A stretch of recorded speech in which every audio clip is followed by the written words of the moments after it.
اسرائیلی وزیر اعظم کا مسلم ممالک کے خلاف بڑا بیان، چین میدان میں آ گیا، امریکہ کی چین سے مدد کے لیے اپیل۔ تفصیلات جاننے کے لیے پوری ویڈیو دیکھیں اور چینل کو یوٹیوب پر سبسکرائب جبکہ فیس بک پر لائک فالو کر لیں۔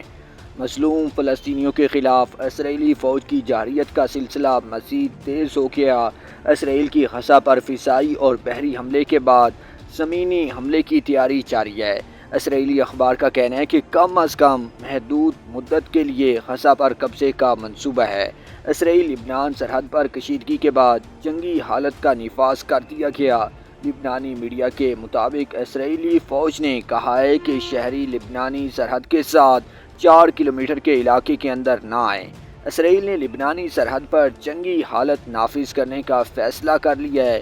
لبنانی میڈیا کے مطابق اسرائیل نے لبنانی سرحد کے ساتھ روڈ بند کر دیے ہیں۔ لبنان سے راکٹ فائر سے ایک اسرائیلی ہلاک اور 4 زخمی ہوئے۔ اسرائیل کی جانب سے لبنانی سرحد پر فائرنگ کا سلسلہ وقفے سے جاری ہے۔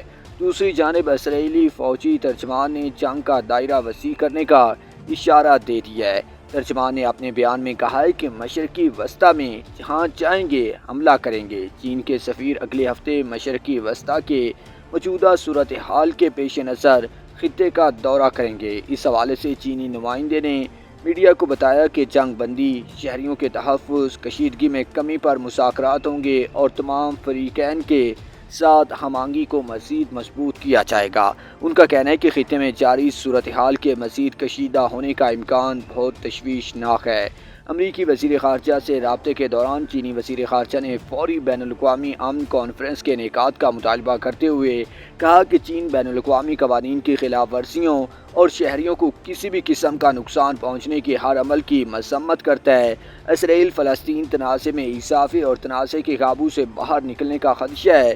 امریکہ کو عملی طور پر تعمیری اور ذمہ کردار ادا کرنا چاہیے تاکہ معاملہ سیاسی حل کے راستے پر واپس آ سکے۔